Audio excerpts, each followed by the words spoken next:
I presume you're watching this video or looking at it because you've got a damaged key fob for a GM product. This is a key fob, one of two that we have for our 2013 Malibu, and this rubber gets pushed in and the piece of rubber actually falls out. We just reinserted it there. And there are a lot of videos on how to do this. I'm just going to show the way that I did it, which is I think I got it done a little better than the one video I saw, but there are different options. So this is the old one. You see there's the key. It's got the etching or the pattern ground into it.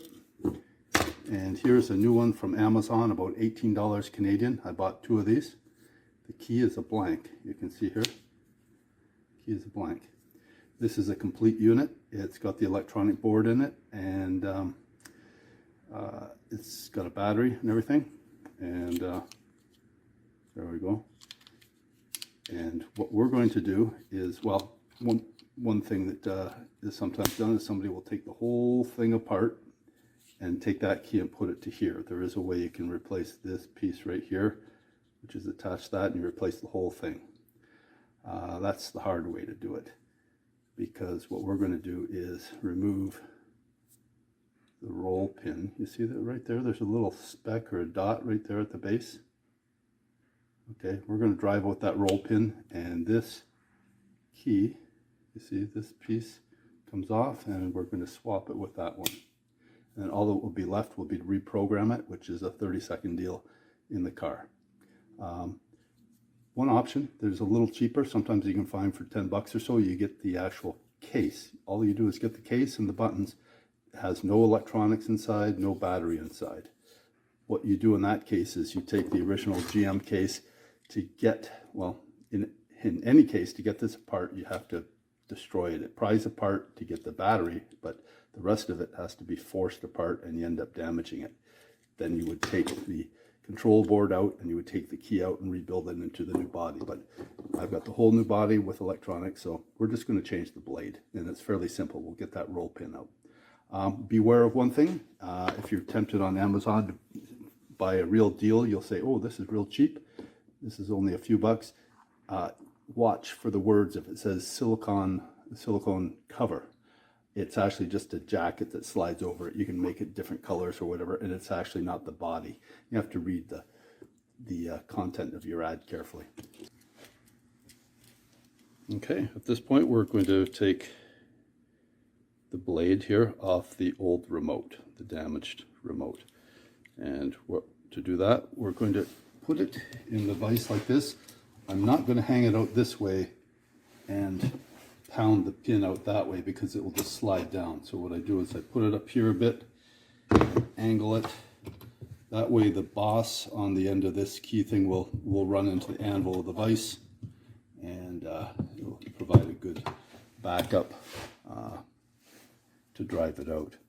What I've got is I have a nail, and I measured it just for reference. I don't know if this is the same with all remotes, but with the original remote and with this replacement, the nail's a 0.05 inch.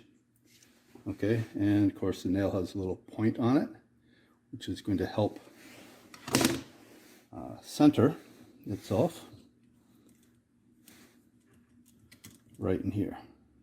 So I'm getting that little roll pin. You're not going to see because of my finger, but maybe we can go in a bit like this. So, like so. The hammer, just tap, tap, tap, tap, tap, tap. Is it starting? I'm just tapping this thing out of your field of view. Okay. One thing, sometimes when using a roll pin, using a nail, a little pointy thing, it can tend to open it up a little bit.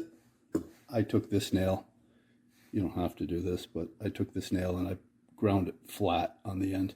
So I'll drive it the rest of the way through with the flat. That way it won't tend to expand the roll pin.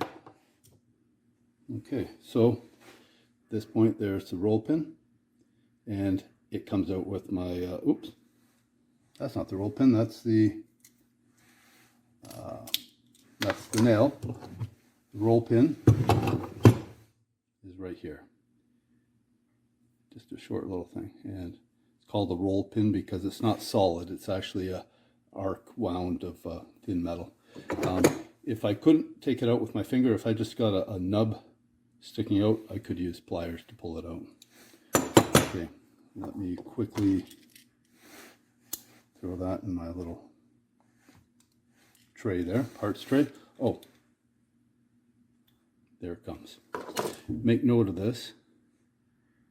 You see there on this side, there's a little bit of a notch right there. Maybe you can see it against that background. Okay, well, that's the side that goes to the roll pin. We have to remember that. So we take that. This is the brand new unit. We have to take this out.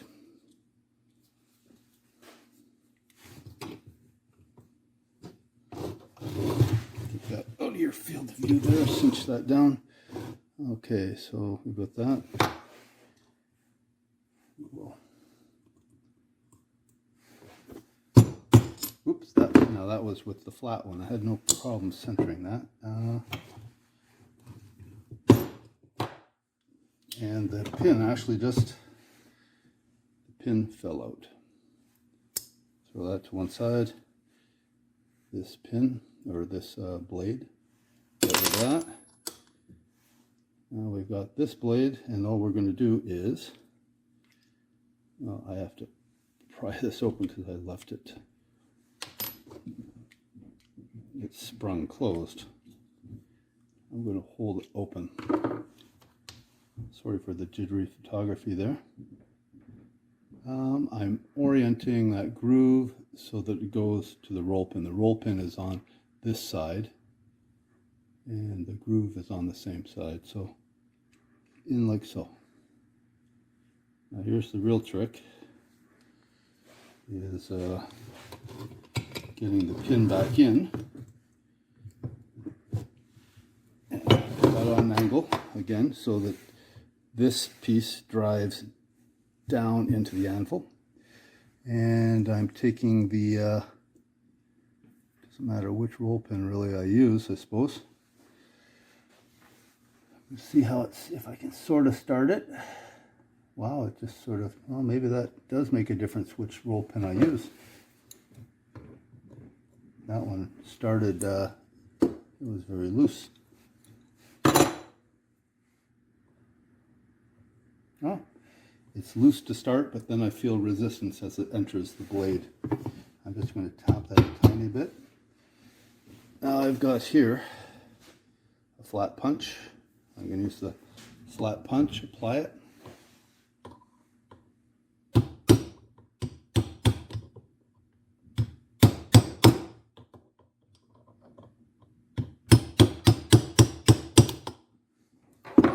Just went in far enough that it clicked, but it's still just a bit above flush. What I'm going to do is just tap her a little bit more, just like this. Make sure it actually is. Boom, that was harder than necessary. Okay, so it runs smoothly. So this is in here. All that we need to do now is reprogram this. So we'll go to the car and we will do that. This other one over here, I'll put it back to later, together later, as parts. This is a remote that works electronically. I mean, it's something that may just hang in the garage. It's handy to have if you don't have the key for the car. At least you can open and close the doors. But other than that, I don't know what it's good for. Okay, to the car. Okay, we're in the car, 2013 Malibu. I already did one key, and I fumbled through it by playing with it from a video I watched.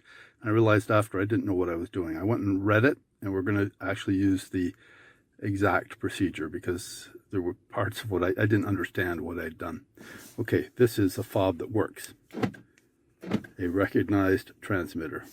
What you do is, first of all, put it in, turn it to the run position, okay? Now, just while I have that, I've got the other one right here in my hand. This is the one that doesn't work yet. It's not programmed. I take it out, and within 5 seconds, put this in and put it to the on-run position. There, we just finished the self-test on the gauges. Ringing's done. I go like this. It's supposed to work. It works. Okay, so that is the procedure to teach it from an existing remote that works to this. So if you've got one with damaged keypad, as long as you can make it, well, as long as, I guess it doesn't even, the button maybe doesn't physically work, but it is a recognized transmitter still, put it in, put it to the run start, let it do the test, wait till the dinging to stop, take it out, insert your brand new one within 5 seconds, turn it to on run position. You don't have to start it, just on run. And then it should be good to go. One thing we didn't do was try and start this, because without doing the programming, this also would not start. Because earlier I did try that. So you need to do the learn program, not just to get the doors to work, but to get it to actually start. It's part of the system there. Okay, last words. We now have 4 remotes that are programmed to the Malibu, albeit 2 of them have damaged buttons. They still work. A warning, there is a limit, I believe, and I think I heard the number 5 to the number of remotes you can have to a General Motors vehicle. That may or may not be true.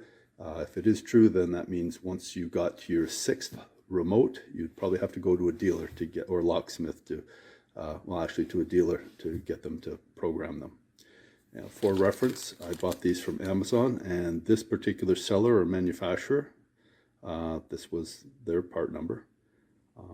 But look carefully, make sure that with the Amazon garage, have your vehicle in there and the details, and trust them.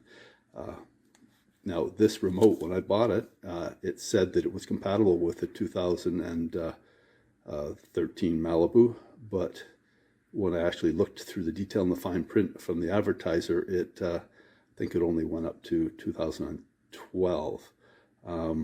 So I double checked again, and well, Amazon said it was good. So I bought it, and I said, well, I can always return it. I've got the guarantee. So, okay, this was a little bit of a departure for me as far as a project I would do a video on. So I hope it was somewhat useful. Check out the other videos that I have that are continuing to explore things with boats and boat repair. And if you want to know more about the SunRay here that I'm working on, or the HOBO houseboat that I refurbished, or anything to do with the CNC router over there, check out the channel. There are around 40 videos right now. This will be 41, and I hope you enjoy that. Think of subscribing if you're interested in the content. And if you like the video, like it, and I'll know that it's useful to somebody. Leave a comment as well.